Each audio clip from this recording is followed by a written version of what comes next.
So we need to make sure that our first responders are healthy, safe, so they can continue to make runs. Nurses don't go the other way. They go into the disaster. With COVID-19 cases continuing to climb around the nation, first responders bracing for an influx of patients and the reality that some of them are becoming headlines themselves. Healthcare workers are now also starting to test positive.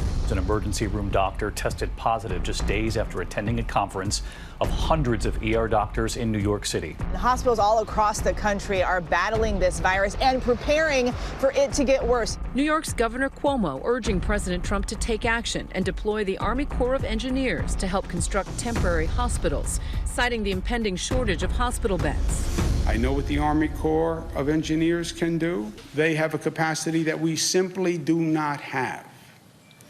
I said to the president, who is a New Yorker, I need your help. I want your help. Today, the president promising to work with the governor. We're dealing with the Army Corps of Engineers should that be necessary. We have them working in some cases, on standby in other cases. The Pentagon releasing from its strategic military reserve 5 million respirator masks and 2,000 ventilators. With confirmed cases of COVID-19 exceeding 6,000 and deaths in the U.S. surpassing 100, we're with critical first responders around the country fighting this pandemic.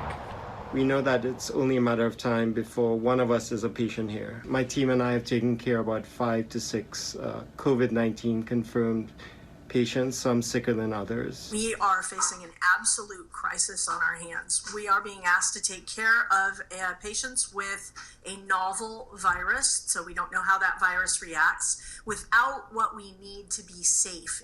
Though medical professionals get priority for testing, the total number who've contracted COVID-19 is unknown. In New York and Connecticut, 200 nurses have already been sent home because of potential exposure to the virus. Jane Janab, an ER doctor in Colorado, is worried about that exposure too. I have asthma when I tend to get even a common cold or the flu. I'm sometimes compromised for 2 or 3 months. So I'm one of those people who is quite honestly at risk every time I go into work. There's a great deal of anxiety that nurses are experiencing right now.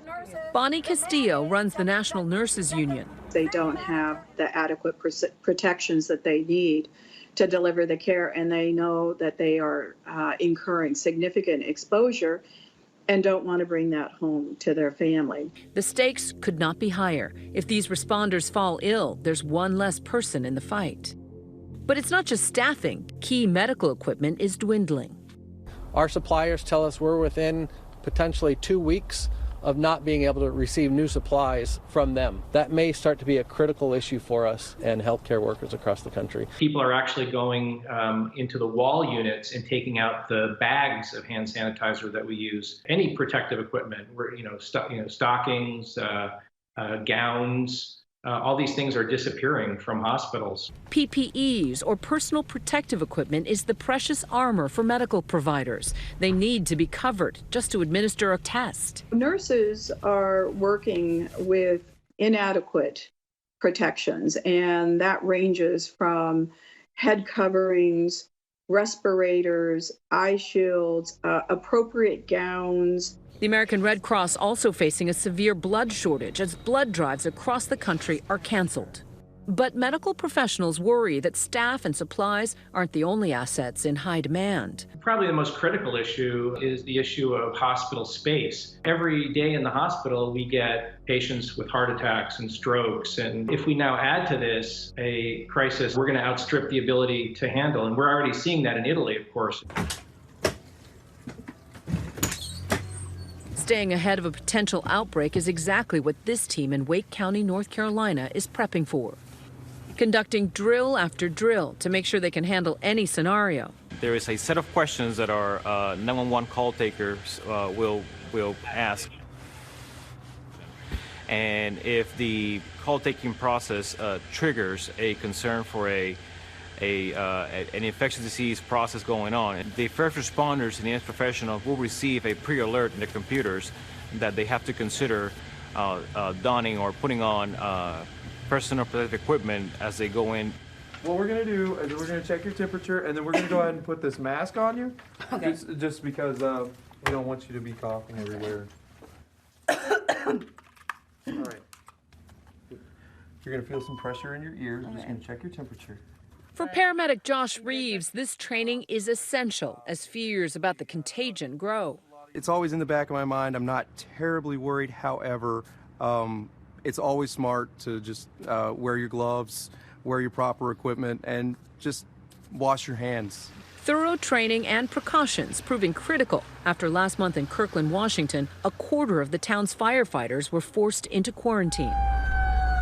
In Carmel, Indiana, a suburb of Indianapolis, firefighters here stepping up their defenses. Inside of our ambulance, they're getting completely disinfected every morning and then after each run. With long shifts and potential for contact, their schedule now includes daily disinfecting and twice-a-day health checks. We're getting close to 7 p.m., so they're going to go ahead and take their temperatures and just kind of recheck things per our protocol. If we do run on a patient that meets a criteria, then we're not going to send in the normal 6 firefighters that we would on that run. We're going to drop that back to 2 firefighters, and we're going to make sure that they're wearing the correct PPE, which is protective gear. So we're going to have gowns, goggles, glove, and an N95 mask on those individuals. This is a regular thing, but now it's taking more of a heightened precaution of with the virus going on right now. And in Barstow, California, a stopover between Los Angeles and Las Vegas for many travelers, that same spirit of precaution has become the new normal. I want to make sure it's all clean because I know if it was my mom or my dad, I wouldn't want to make sure it's all clean. So every call, this is all cleaned out.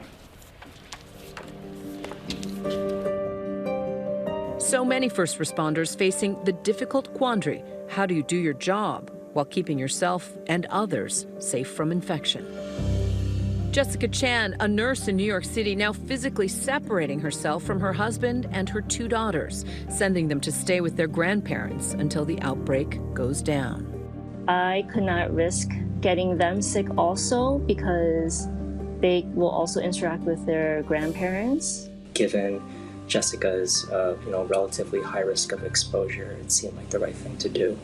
It was difficult.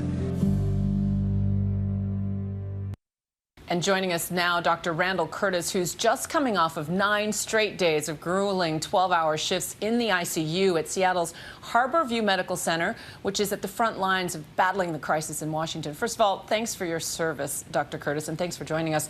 How are you holding up?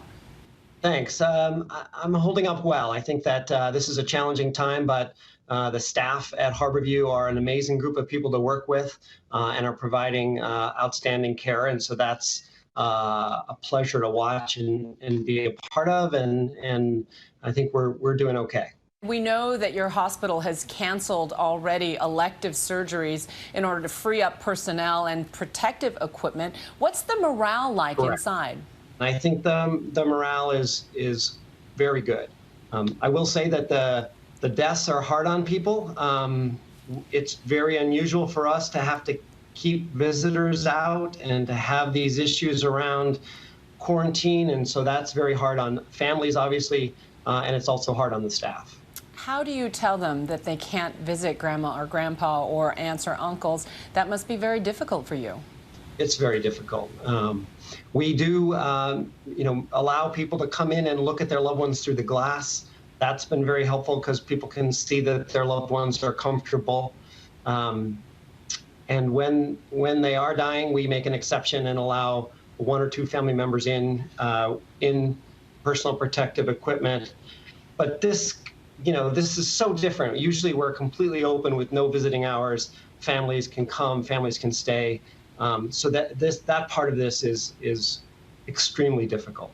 Your area in Seattle has been, in many ways, the tip of the iceberg. What would you say to other regions, other hot spots that may be seeing what you're seeing in a week or 2? Yeah, I think the biggest issues are to prepare. Make sure that you have plans for staffing, plans for personal protective equipment. Those are probably the top priorities for hospitals and particularly critical care units.